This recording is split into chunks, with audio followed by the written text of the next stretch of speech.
The Beltway, joined now by United States Senator Ted Cruz. Good morning, Senator. How are you? Good morning. Always great to be with you.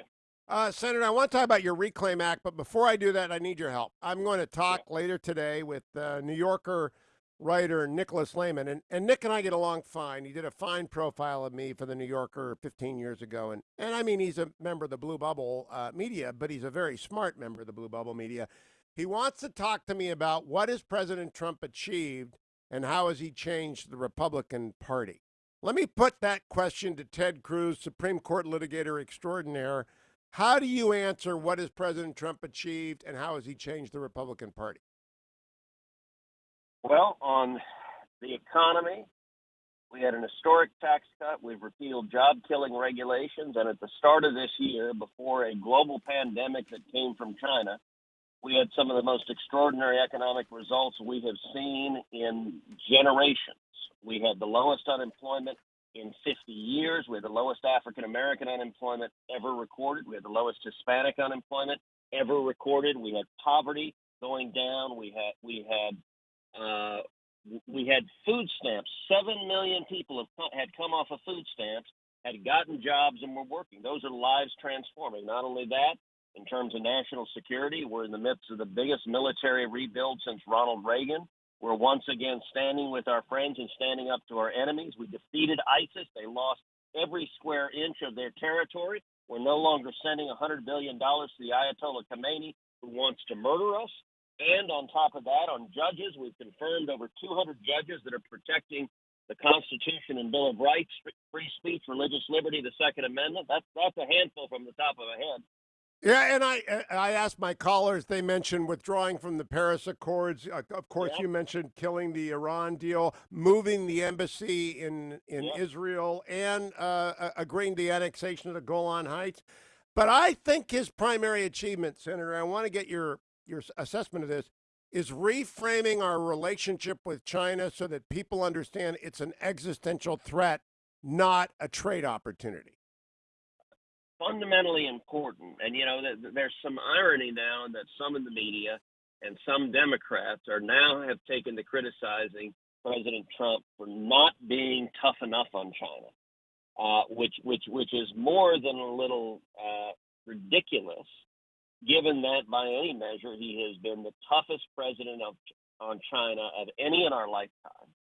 And as you put it, it has reframed the debate. Now, I actually think there's a fair point on the merits that he should be even tougher. And I think that's a reasonable policy discussion to have, but it's not a reasonable policy discussion to be led by Democrats or, frankly, a lot of Republicans who have been China apologists for the last 20 years, who suddenly discovered that the communist dictators there are not looking out for our best interests. Now, Senator Cruz, second part of the question is how did he change the Republican Party? Now, this does not apply to you because you have always been combative in a good way. I believe Donald Trump has modeled how to be combative, especially with a media that is, in fact, a fifth column for the Democratic Party and is not a fair broker of ideas and opinion. He's taught us, you've always done that too, but how do you think he's changed the Republican Party? I'd say probably four ways. Number one, the most fundamental realignment politically in the United States in the last 10 years has been that Republicans have become the party of working men and women. We're seeing blue collar workers, we're seeing union workers shifting in large numbers, turning Republicans. That's why Trump was able to win states like Ohio, like Michigan, like Pennsylvania, like Wisconsin. That's why he came within a point of winning Minnesota, because working class voters who had been for multiple generations Democrats, going back to FDR Democrats, have become Republican, and that's a combination of Republicans actually fighting for jobs and Democrats abandoning their jobs and deciding. Democrats made the decision they are the party of coastal environmental billionaires rather than working men and women.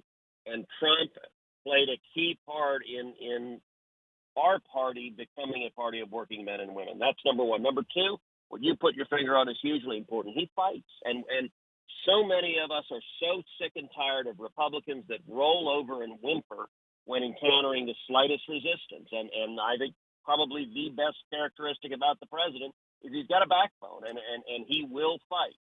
Now, I would say third, I wish his tone and some of the things he said were different. Many of the tweets I'm not a fan of, and I do think it is coarsened discussion. So that is a less than positive development. But number four, because of, in significant part, 1, 2, and 3, he has driven the Democratic Party insane. They have lost their mind. They are galloping to the left. They are openly socialist. They are advocating abolishing the police. He's also driven the media insane. They are equally partisan. And in terms of how that impacts the Republican Party, that actually has some of us defending things like free enterprise, defending things like the founding principles. It is pushing Republicans, and I hope we go much faster towards this, to actually defending the fundamental ideals upon which our nation was founded. Okay, last question in this regard, Senator Cruz. I want to talk about Reclaim Act. If Joe Biden wins, how significantly changed will America be than if Donald Trump is reelected? Massively and terrifyingly, for a couple of reasons. Number one, if Joe Biden wins, the odds are pretty high that there's also a Democratic Senate. That there's a narrow window where Biden wins and Republicans keep the Senate, but in all likelihood, the two are going to be closely tied together. If that happens, that will give the Democrats control over the levers of government. And what we've seen is the Democratic Party has been radicalized, that the voices that are on the rise in their party, the voices that are driving and dominating their party, are the extreme left, are the socialists. So Joe Biden being elected president means if she's not vice president, Elizabeth Warren is Treasury Secretary. It means an EPA secretary like AOC, who, if you want to think about what a true unrestrained zealot would do to decree the Green New Deal and destroy tens of millions of jobs, look no further than AOC with the vast power of the federal government behind her. It means in the Senate, the Senate will end the filibuster if the Democrats take the majority, which means they will be able to pass anything they want with just 50 votes. We'll see massive tax increases, not just the tax cuts repealed, but a massive increase in taxes, a gallop towards socialized medicine, a gallop towards socialism generally. They'll also do something structurally. If Democrats win in November, within the first 6 months of next year, we'll see 2 new states in the Union. They will try to admit both the District of Columbia and Puerto Rico, and their reason is simple and crass. It's power. That would produce, in all likelihood, 4 new Democratic senators. So if the Democrats start in January with 51 senators, they could very well end the summer with 55. That is a dangerous agenda, and they will also try to pack the courts, depending on if they have the votes. What does that mean? That means something like increasing the Supreme Court from 9 votes to 15 votes, which would be putting 6 radical leftists on the courts immediately. Here, as you know, I've got a book coming out in October called One Vote Away, How One Seat Can Change History. And virtually every one of our constitutional liberties that we value and cherish are hanging by a single vote. If they pack the court, those votes will be lost for a generation. I think you have completely and honestly expressed my fear that the filibuster will be repealed and that they will expand the Supreme Court. I believe that will happen, Senator Cruz. Sadly, I do too. And look, every election cycle, people say this is the most important election of our lifetime, and often they believe it when they're saying it.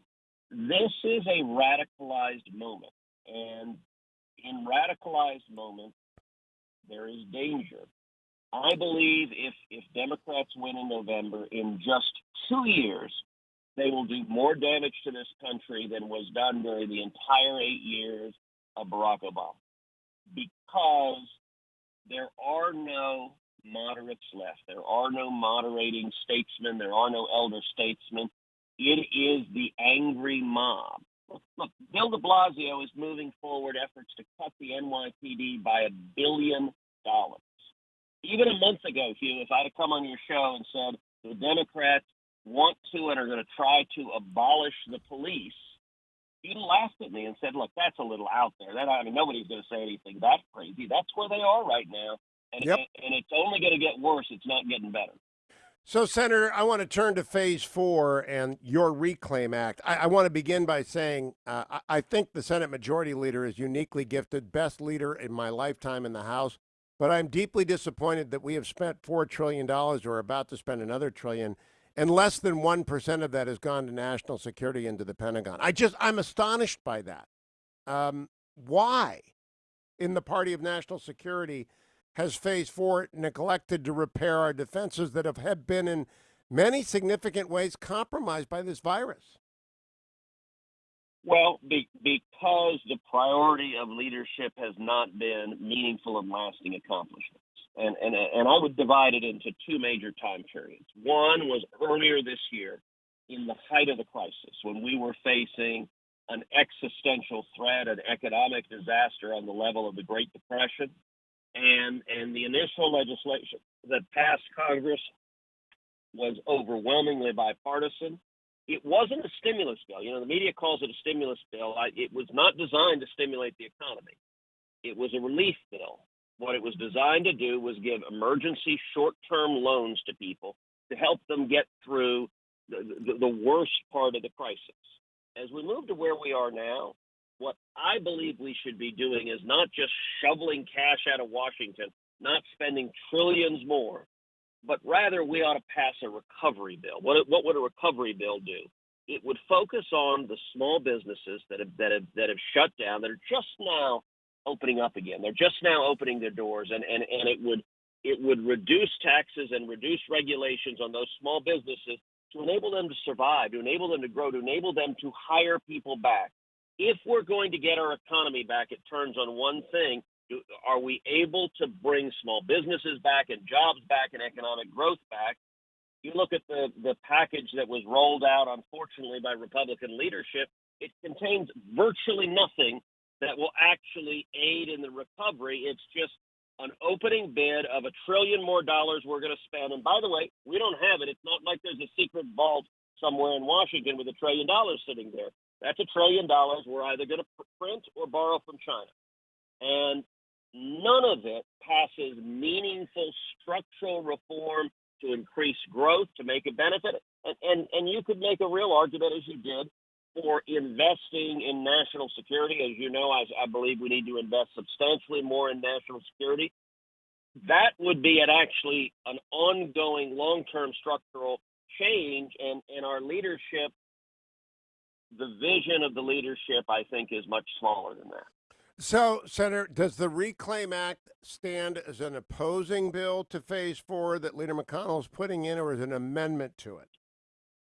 So it does not, and they're doing different subjects. So I'm actually working on a legislative package that I hope to roll out this week that lays out what a recovery bill would look like, so that focuses on the economic policies and how we can restart our economy, in particular because the Democrats' number one political objective is to keep the economy shut down, because they want us to get to November with tens of millions of people out of work and sitting at home and broke and pissed off, because that's how Democrats win in November. That's why you're in California, Hugh. That's why your governor has shut the state down, because Actually, I've fled, Senator. I've fled to Virginia. It's a disaster in okay. Well, California. I'm a Virginian now.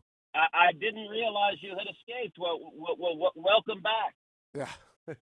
So let me close by asking: will you stand up this week and just beg for money for the Navy? China is our existential threat, and we need ships. We need quantum computing. We need artificial intelligence. We need to secure this country. And if we spend $4 trillion and less than 1% of it is on defense, we're not serious. There is no doubt we need to continue to have major investments in military and defense. You're right on the Navy that we need serious investment. We're falling behind in cyber. We're falling behind in space. It is dangerous, and we need to seriously invest. Senator Ted Cruz, always a pleasure to speak with you. Thank you, Senator. I'll look for that Recovery Act. I look forward to having you back soon. Thank you, my friend. God bless.